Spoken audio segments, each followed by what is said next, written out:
So good afternoon, trustees, staff, and member of the public who are joining our October 7th, 2025 Policy and Bylaw Standing Committee meetings. This meeting is called to order. This afternoon, I have the pleasure to invite Trustee Cindy Liang to deliver our land acknowledgement. Please go ahead. Yeah, thank you, Chair. So we affirm that we are all treaty people and acknowledge that the York Region District School Board is located on the land of two treaties. These treaties have been signed with the Mississauga of Credit First Nation and the First Nation of Violin treaties, who are the Mississauga of Elderville, Curve Lake, Harwafa, Scugog Island, and the Chippewas of Beausoleil, Rama and Georgina Island, who is our closest neighbor and partner in education. To honor this agreement, we will take out our responsibility to be respectful of their traditions, knowledge, and inherent right as a sovereign nations. We will respect their relationship with these lands and recognize that our connection to these lands is through the continued relationship with these First Nations. And we acknowledge our shared responsibility to respect and care for the land and waters for future generations. Thank you. Thank you, Trustee Liang, for delivering the land acknowledgement. So once again, just like to welcome everyone, all my trustee colleagues. So this afternoon, I have Trustee Michael Chen, myself, Trustee Estelle Cohen, Trustee Robert Kolosowski, Trustee Cindy Liang, Trustee Mahmood, Trustee Sinclair, and also online we have Trustee Pamela McCarthy, and also Trustee Ed Law will be joining us a little bit later. Approval of agenda. Without objection, the agenda as presented shall be adopted. Is there any objections? Seeing, hearing none, without objection, the agenda is adopted. Declaration of conflict of interest. At this time, the chair will ask any trustee who has a direct personal interest or direct or indirect pecuniary interest in any matters being discussed by the board during this meeting to state the conflict and nature thereof. Approval of minutes of previous meeting. The minutes of the September 9th, 2025 Policy and Bylaws Standing Committee meeting have been distributed to all trustees. Are there any correction to the minutes, trustees? Okay, as there are no correction, the minutes are approved as presented. Next, I'd like to recognize our director to provide his remarks. Director. Thank you, Mr. Chair.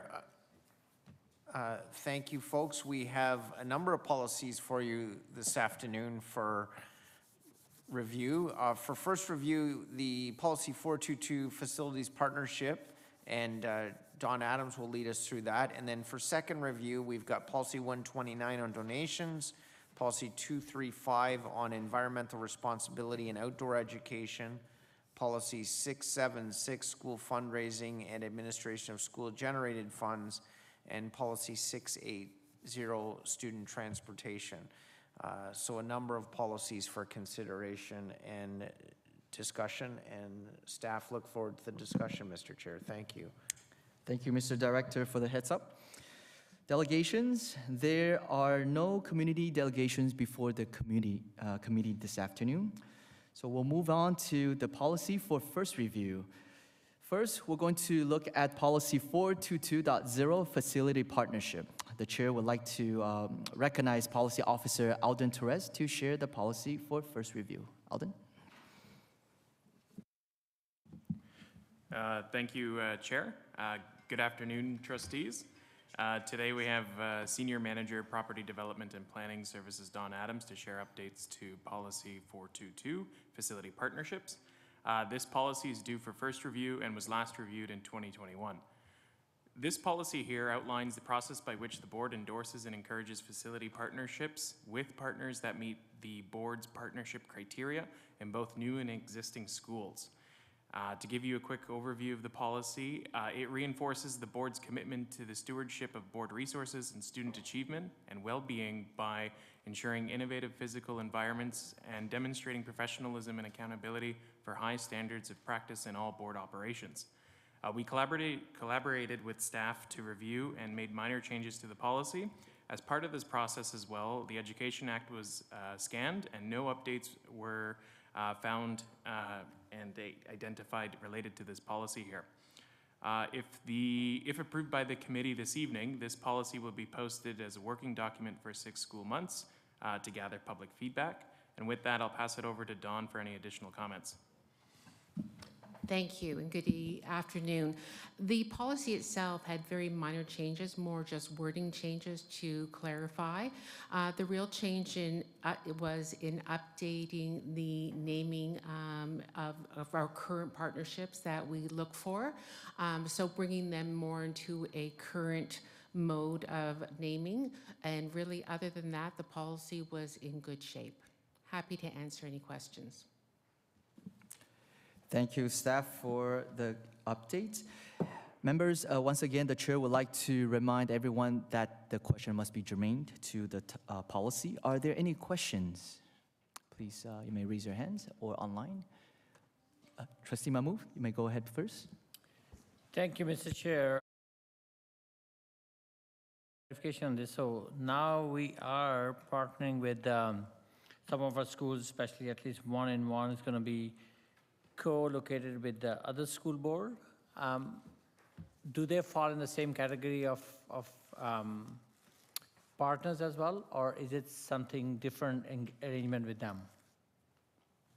So thank you for the question through you, Chair. So in a partnership with another school board or a municipality, we cannot bring, there is always a working group of a committee of what comes into the building, and we could not just bring in who we wish without working with that committee. So the Catholic board could not bring in a user that would not fit or be comfortable in a school environment that would impact us, or the municipality could not do the same. So those are shared use agreements, be it the Catholic board or be it a municipality, that we all must follow. So they're a little unique to us bringing in a lease partner or a partnership in our own schools. Thank you, Mr. Chair. Thank you, Trustee Mahmood. Next, Trustee Cohen, please go ahead. Yeah. Thank you, Chair. I was just wondering, what are our most successful type of partnerships, and what have been partnerships that didn't work out? If you can share that with us. Thank you for the question. Through you, the Chair. Partnerships typically are supporting students. So our greatest partnerships are childcare, our partnerships through student services with the Children's Network as an example. So it has to be a partner that supports what's going on in the building, education of students. We have had outside parties come to us to bring private enterprises. It cannot compete with the school board. It could not be a private school coming in to work to bring its own students in. So it has to be a really good partner that really supports the board and our students, but also works with the board. Thanks so much. Thank you, Trustee Cohen. Anyone else? Okay. So if there's no other question, without objections, the recommended motion shall be adopted, that in accordance to Board Policy 285, Board Policy Procedures and Supporting Documents, Policy 422.0, facility partnerships will be circulated for comment for 6 school months. Okay. Without objection, the aforementioned motion is adopted. Thank you. Moving on, we will now look at policies for second review. Policy 129.0, donations. The chair now would like to once again recognize Policy Officer Alden Perez to share the policy for second review. Alden? Thank you, Mr. Chair. Joining us today to provide updates to Policy 129, donations, our Associate Director of Education and Chief Financial Officer, Service Excellence, Vidya Maharaj, and Quality Assurance Manager, Finance Services, Nikki Caligro. This policy is before the committee for its second review and was last reviewed in January 2025. This policy here outlines the process of the board for accepting donations and issuing charitable donation tax receipts where applicable. This policy relates to and supports the stewardship of board resources by demonstrating professionalism and accountability for high standards of practice and enhancing confidence in public education. We scanned through the Income Tax Act once again and found no new changes needed to be made since the last review. And if the committee here approves of this policy, it will proceed to the board meeting on November 4th, 2025 for final approval. And with that, I'll pass it over to Vidya and Nikki for any additional comments. Thank you.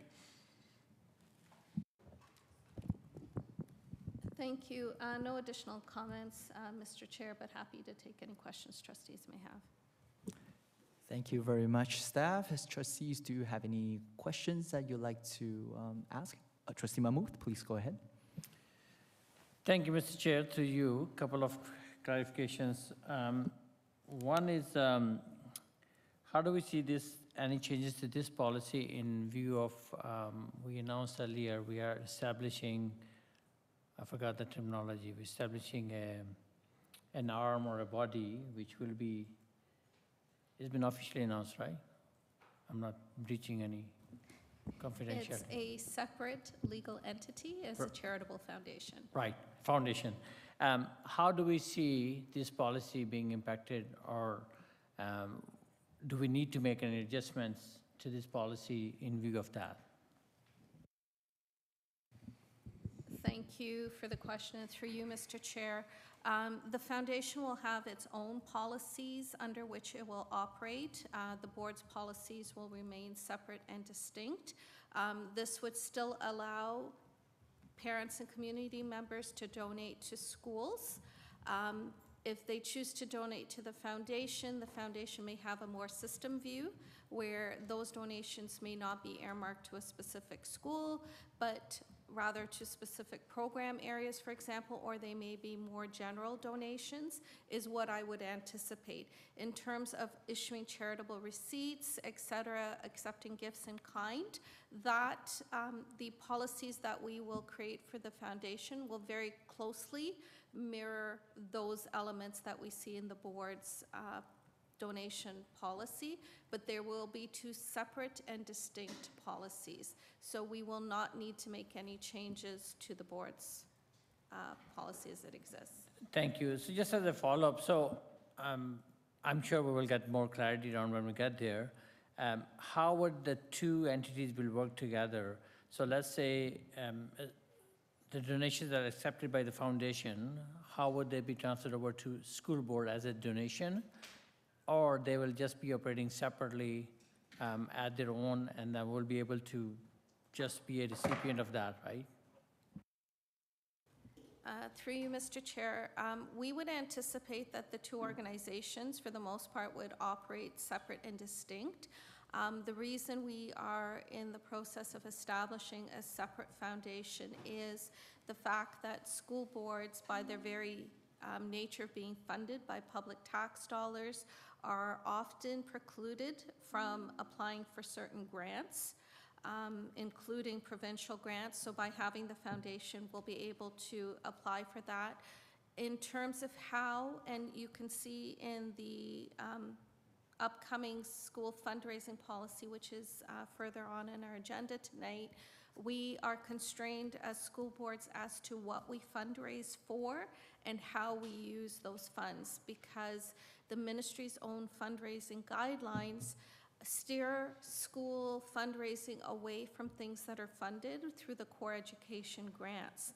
Now, by establishing a separate foundation, we are able, through that entity, to raise money for curriculum resources, whereas school fundraising is precluded from being for that purpose. So that is the benefit and one of the key differences between the two organizations and the types of donations and types of expenditures they'll be able to have.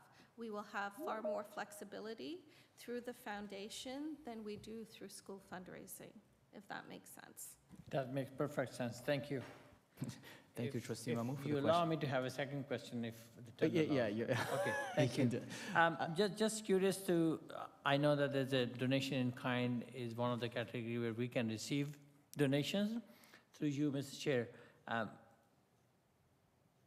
Would this line show up on our budget? I'm trying to remember if my memory works, that was it there? Because it may not be part of the operational budget, that's why it may not show up there. It could be lying somewhere else. So I'm just trying to get some idea that how this gets in there. I think I'll give you some time to think about, but I think the focus still on the language of this policy, right? yes. So so that definitely is a big topic on that. But I will let you think about it, and if you wanted to raise another Okay. questions, I will go for second term, All right, since I thank think the time is almost up for your turns for this term. I will move on to Trustee Cohen for the question. Thank you, Chair. Thank you. I was interested in the gift of service concept, and I was wondering what gifts of service are most valuable to us, and what is the fine line between a gift of service and the duplication of something that a board employee could do? I know that unions would be concerned about that, so I wonder if you could speak to either of those. Thank you, both of those. Okay, I'm going to start, and then I'm going to have to turn it over to some other folks as we talk about what constitutes volunteerism, for example, versus the role that an employee might provide. In terms of gifts of service, we would be looking for services that we would purchase as professional services. So, for example, if a school was doing a fashion show, and we might receive a donation of gift of service where somebody's doing hair and makeup, for example, for the models. That would be a gift of service. We also do not have employees who perform cosmetology as a board employee role. So I think that would be the difference. And then in terms of volunteers, doing the work of employees, we would be guided by our collective agreements around that. So I don't know if, and thank you, AD Diacu has reminded me that we also have a volunteer policy that also guides that work. So, and then if we had somebody who wanted to donate construction services, for example, we would be precluded through all of the purchasing guidelines and legislations, et cetera, from just accepted donated services, because we would have to make sure that it's meeting all of our standards and criteria. So we are very heavily guided around the types of services we are able to accept as a board.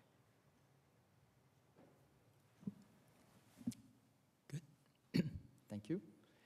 Is there anyone else that has a question? Oh, do you have a follow-up? Oh, you're good? Okay, perfect. Trustee Cohen, you still have time. You can continue on.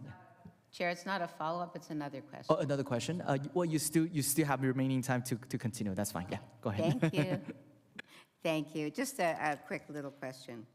I was curious, it says we do not accept computer equipment, but we do accept musical equipment. So I was curious what would be the difference between computer equipment and musical equipment?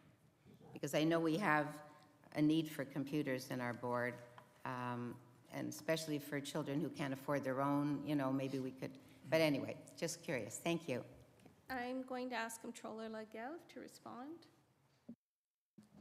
Thank you. Through you, Mr. Chair. For the computer donations, the policy for the board is not to accept. It's just because there is strict policy on the programs that are available for the download for the sites that are available to students. So there is a lot of procurement constraints that we're unable to apply to the donated equipment. With regards to musical instruments, those we would love to accept, and usually this is gifts in kind, and we usually would communicate the interest through the other schools, and whoever schools comes forward and asks that they would welcome the donation, we would communicate this with donors. So we would love to accept musical instruments. Thank you. So because I'm not a computer genius, why can we protect our own computers, but we can't protect a donated computer? Like, we can't put safety guards on that as well? I think it's with regards to the cost that is involved for the procurement department, because when we purchase in bulks, they all come with predetermined software. So it's just not feasible to make sure that every donated computer is manually set up. So there is a lot of, on the procurement policy, there is a lot of specifics that they would have to follow in order to, even the safety, the models that they use, the operational systems, like, for example, we operate on Windows 11, so some of them are not compatible with Windows 11. So there is a lot of technical aspects that unfortunately not able us to accept the computers. Thank you so much. Thank you. Thank you, Trustee Cohen. Anyone else has a questions? If not, okay. So in this case, without objection, the recommended motion shall be adopted, that in accordance to Board Policy 285, Board Policies, Procedures, and Supporting Documents, Working Document Policy 129, donations will be forwarded to the November 4th, 2025 Board meeting for final approval. Okay. Without objection, the aforementioned motion is adopted. Before I move on, I'd like to also recognize the presence of Trustee Ed Law and also our student trustee, Hayden Lai, for joining us in the meeting. Next, Policy 235, Environmental Responsibilities and Outdoor Education. I would like to recognize Policy Officer Alden Torres to share the policy for second review. Go ahead. Thank you, Mr. Chair. Joining us also this evening to share updates to Policy 235, Environmental Responsibility and Outdoor Education, our Coordinating Superintendent of Education, Curriculum and Instructional Services, and Continuing Education, Jillian Gibbons, and Principal on Assignment Curriculum, L'Oreal Munson. This policy here aims to shift human behavior, reduce impact, and build reciprocal relationships with the earth. The board here believes that both experimental education and action are vital in promoting and sustaining health and well-being. We collaborated with staff to review the policy and made minor changes to the policy and procedure. As part of this process, the Human Rights Code and Education Act was reviewed, and no new updates relevant to this policy were identified. If the committee here this evening approves of this policy, it will proceed to the board meeting on November 4th for final approval. With that, I'll pass it over to Jillian for any additional comments. Thank you. Thank you. Through you, Chair, some of the other language in this last, a number of revisions were done for first review, and now between first review and now, as you said, most of the updates were minor switches, as well the multi-year strategic plan and district action plan have been incorporated into it, the language from there as well. At this point, I'm willing to take any questions. Thank you very much. Trustees, are there any questions regarding these policies? Okay. In this case, without objection, the recommended motion shall be adopted, that in accordance with Board Policy 285, Board Policies, Procedures, and Supporting Documents, Working Document Policy 235.0, Environmental Responsibilities and Outdoor Education will be forwarded to the November 4th, 2025 Board meeting for final approval. Without objection, the aforementioned motion is adopted. Thank you. Moving on, next policy is Policy 676.0, School Fundraising and Administration of School-Generated Fund. I would like to recognize Policy Officer Alden Torres for the introduction. Please go ahead. Thank you, Mr. Chair. Joining us again this evening to provide updates to Policy 676, School Fundraising and Administration of School-Generated Funds, our Associate Director of Education and Chief Financial Officer, Service Excellence, Vidya Maharaj, and Quality Assurance Manager, Finance Services, Nikki Kalergru. This policy is before the committee for its second review and was last reviewed in January 2025. School fundraising and administration of school-generated funds. This policy here outlines the appropriate use and administration of funds raised by school fundraising activities. This policy was updated to align with the new Ministry of Education fundraising guideline and applies to business services, school and student councils, which were reflected in the first review cycle. Again, we scanned through the Education Act and found no new changes needed to be made since its last review. And if the committee approves of this policy, it will then be proceeded to the board meeting on November 4th for final approval. At this point, I'll turn it over to Vidya and Nikki for any additional comments. Thank you. No additional comments, Mr. Chair. Okay, thank you. So trustees, anyone has any question regarding the school fundraising policy?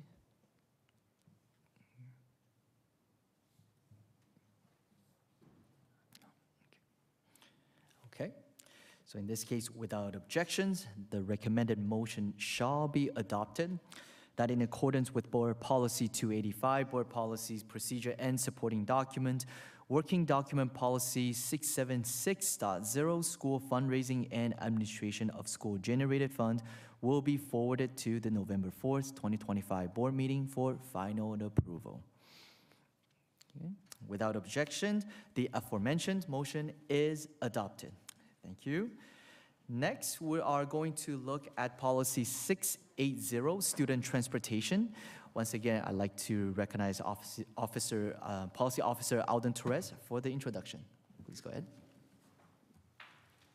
Thank you, Mr. Chair. And finally, we have Associate Director of Education and Chief Financial Officer, Service Excellence, Vidya Maharaj, and Manager of Student Transportation Services of York Region, Niall Smith, to share updates to Policy 680, Student Transportation. This policy was last reviewed in 2024 and is now due for second review. The student transportation policy outlines eligibility criteria for the provision of board-provided transportation services for students here in the region. We received some feedback from the public regarding this policy since it was posted for public comment for 6 school months and shared it with subject matter experts. Subject matter experts carefully reviewed the public feedback. However, it could not be incorporated due to establish eligibility criteria, operational constraints, and financial implications that extend beyond what is funded by the Ministry of Education. We reviewed the policy and made some minor changes since last review, and we also reviewed the Education Act to ensure alignment and found no new additional changes needed. If the committee here approves of this policy, it will then be proceeded to the board meeting on November 4th for final approval. With that, I'll pass over to Vidya and Niall for any additional comments. Thank you. Thank you. No additional comments. Now, do you have any additional comments on? No. Okay, thank you. And welcome. Thank you for coming to our board meetings. Trustees, do you have any questions? Okay, so I will start with Trustee Cohen and Trustee Mahmood. This is partially a comment, but I'd like to acknowledge that as far as I'm concerned, I've had less issues from parents this year around transportation. So congratulations. And I was wondering, what accounts for that? What have we changed? I'm kind of worried. I was looking, nothing. So just a few things, of course, as always, but what are we doing better? Thank you. Yep. Thank you for the question. And yeah, through you, Mr. Chair. I wish I had that answer. We do work quite hard with our operators. And we certainly communicate expectations and just when there are concerns. So We've been fortunate, we've got a good group, we've got good operators, and we've had a fairly successful startup. So yeah, thank you for your comments. Mr. Chair, if I can add, I think Mr. Smith is being a little bit modest. In the last couple of years, Niall and the team have been working with the operators to actually get the routes in place earlier, to do more practice runs, and we just finished implementing the results of a new RFP this year. So we actually have new routes assigned to our operators, and the fact that we are seeing less startup issues than we have previously is in great deal due to the work that Niall and the team is doing to try and get ahead of some of those issues. So while I appreciate Mr. Smith's comments, he is being rather modest. He is changing some of the practices and trying to be as preemptive as possible. Thank you, Vidya, for the additional comment. Is that it? Okay, so I will next move on to Trustee Mahmood. Yeah. Thank you, Mr. Chair. So definitely there's been some updates. I have a question. This comes up quite often. I know partially, so through you, the changes in that distance, so there are two things what's involved. One is that how much an effort we put in there so that the parents are aware that the distance calculation is not based on the Google Maps, it's based on another criteria we have or another tool we use. And if we need to invest anything, this may not be directly linked to the policy, but I just want to bring it up right in that case.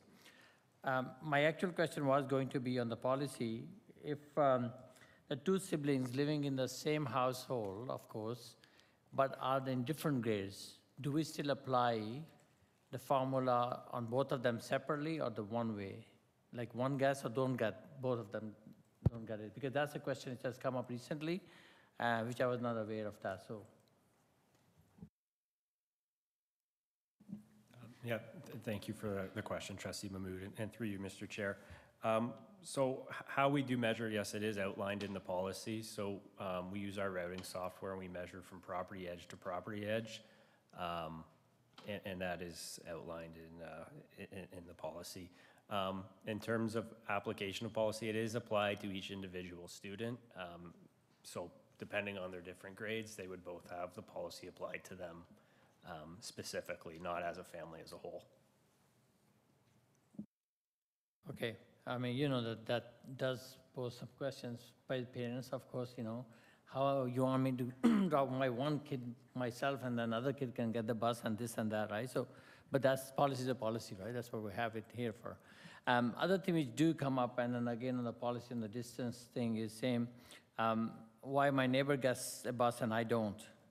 Again, I think that becomes similar issue. The challenge is that. So contrary to Trustee Cohen, this year I got more emails on these type of questions, but again, I wanted to for the record that Mrs. Smith has taken care of them very nicely, and we were able to satisfy pretty much all of them, which is a good sign. So that's fine. Thank you. Thank you, Trustee Mahmood. Moving along, it's Trustee Liang. Through your chair, so I have a question regarding to 4.5 optional program. And then so for that part, I want to know, so is there any sample to maybe know more regarding to optional program, and then what is the optional program that we provided the transportation? Yeah, thank you.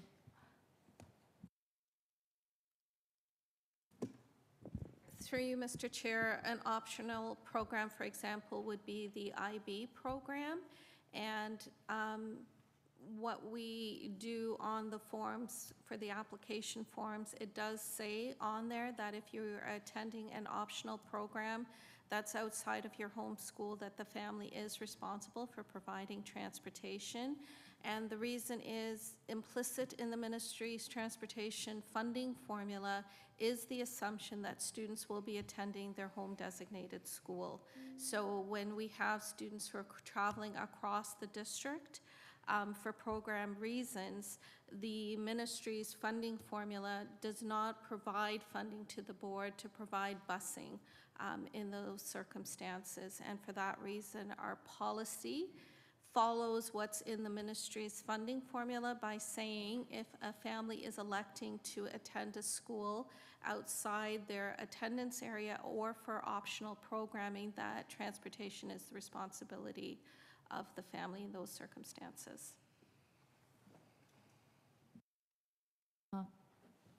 So follow-up question I want to add is the same thing regarding to IB program. So IB program have a a boundary. So if the student who are within the IB school boundary, they talk about that one is outside the the destination home school, or is not outside the destination home school? A homeschool and regional program boundaries are two different things. So while our arts programs, our athletic programs, our IB programs do have wider catchment areas, those are still deemed optional programs, and if families elect to enroll in an optional program, transportation is the responsibility of the family.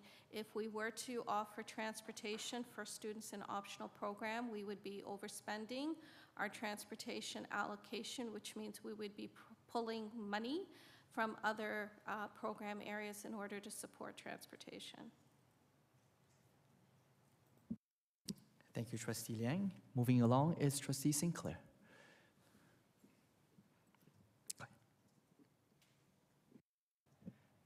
Thank you.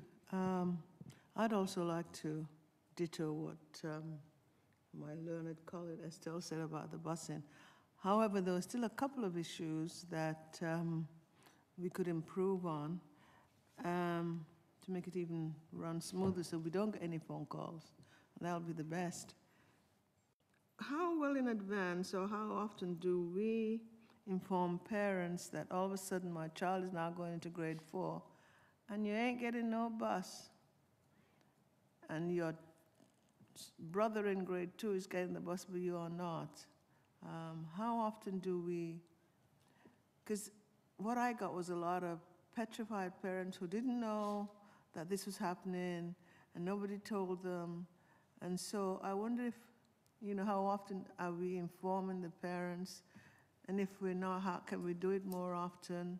Can it be part of the parent council agenda in May? I'm just thinking of options because I had a lot of frightened parents because all of a sudden, how am I going to get my child to school? Thank you, Trustee Sinclair, and through you, Mr. Chair. Yeah, I think that's a reasonable comment. We do send out annual memos to schools and to families each year explaining different aspects of the system that come directly from our department through the schools. We can certainly have a discussion internally about maybe adjusting some of the timelines to make sure that information is being delivered, maybe at an earlier date for families.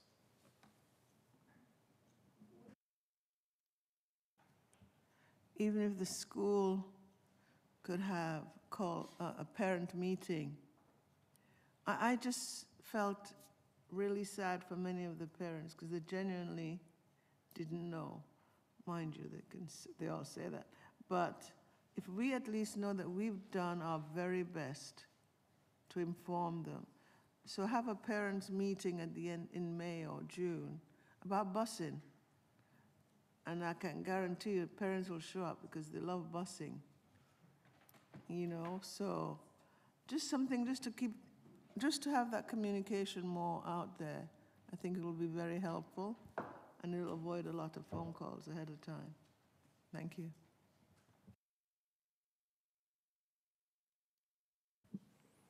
Okay, thank you, Trustee Sinclair, for the comment. I'd like to move on to Trustee McCarthy online. Trustee McCarthy, are you with us? Thank you, Chair. Yes, I'm here. Thank you. And through you, I would like to say that I've had great experiences with the Neil and his committee and his team.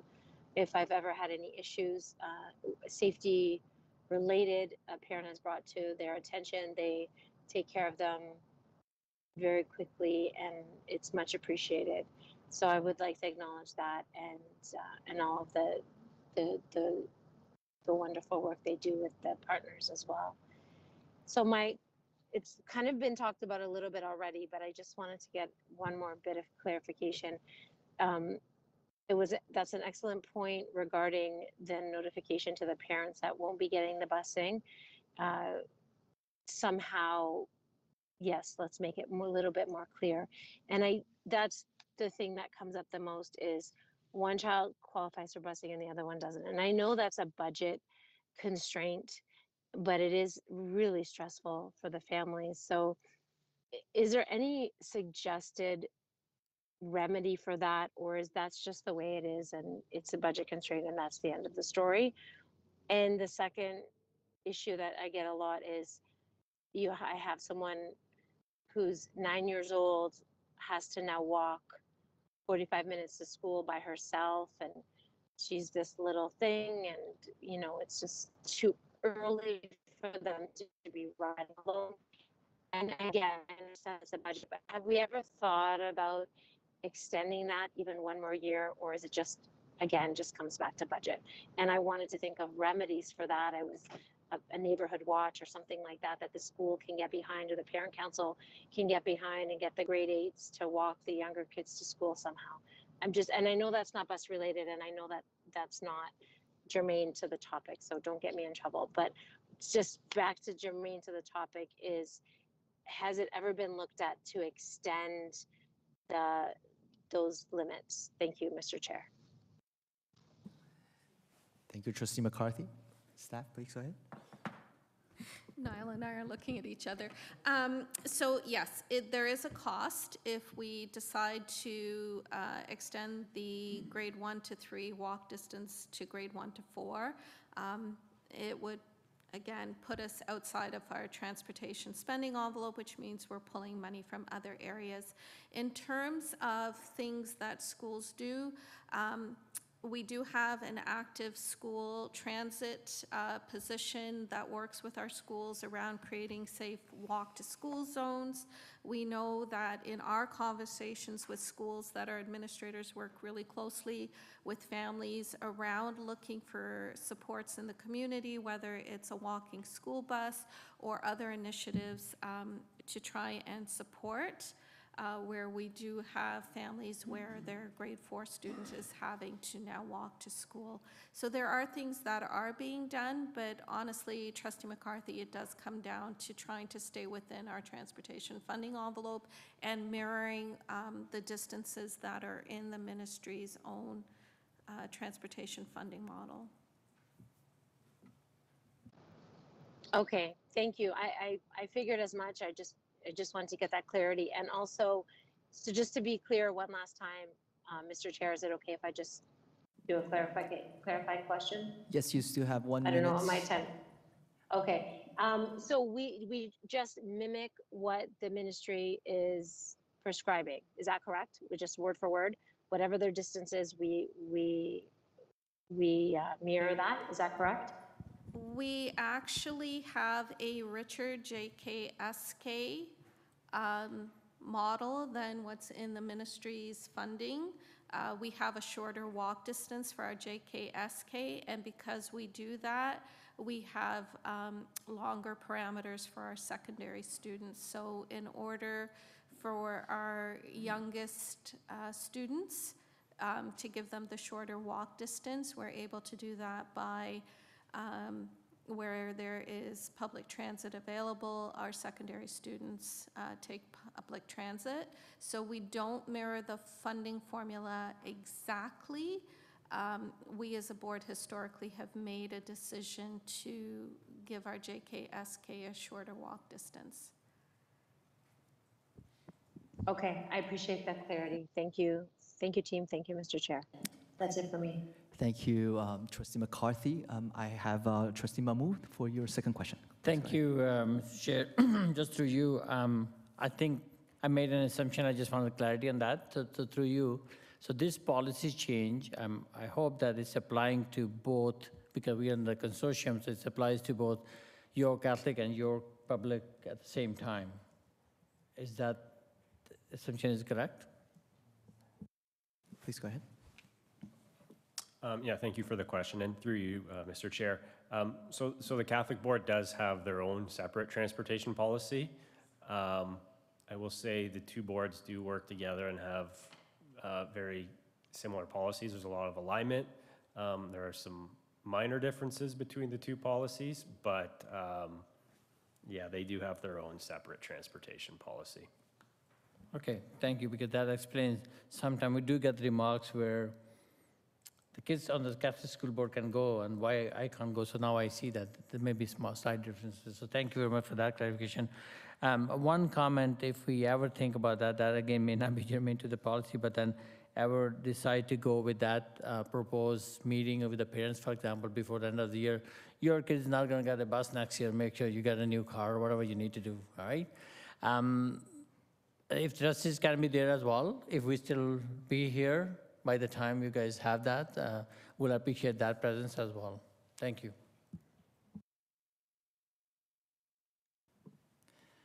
Okay. Well, Trustee Law, please go ahead. Thank you, Chair, through you. I heard earlier that we have some feedbacks from the public and whatnot for the policy. Is there some way we can sort of take a sample, look at that, those type of feedback, so we can advise our parents, in the future, what's reasonable, what's not reasonable, kind of thing? Is there a way we can take a look at some of those feedbacks? I can share that the feedback was around providing busing for optional programs. The other request that came through was for the board to support Uber rides for students. Those were the sort of the two big ones. Oh, okay, thank you. Thank you, Chair. Thank you, Trustee Law. Is there anyone else who would like to ask more questions on this policy? If not, well, once again, thank you, staff, for providing the information.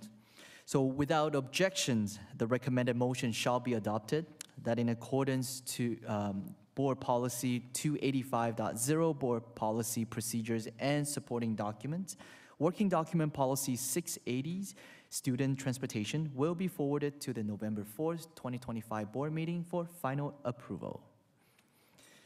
Without objection, the aforementioned motion is adopted. Thank you, everyone. We will now move on to information items. Before the committee is the draft policy review schedule for 2025-2026. Once again, I'd like to recognize Policy Officer Alden Torres to give us an update. Please go ahead. Thank you, Mr. Chair. At the end of the agenda package, you can see the review schedule, and we'd be happy to answer any questions trustees may have. Thank you. Thank you, Alden. Anyone has any question regarding the schedule? Okay, once again, I'd like to remind the public or everyone that if the policy is going for their review, you always can contact the board to voice your comment. So any changes can be applied, if possible, to the policy review. Thank you. Now, moving to the next agenda item is the date for the next meeting. Our next Policy and Bylaw Standing Committee meeting is on November 4th, 2025. And if there are no other further business, the meeting this afternoon is adjourned. Thank you very much, member of the public, staff, and all my colleague trustee. And we will meet each other at tonight's board meeting. Thank you.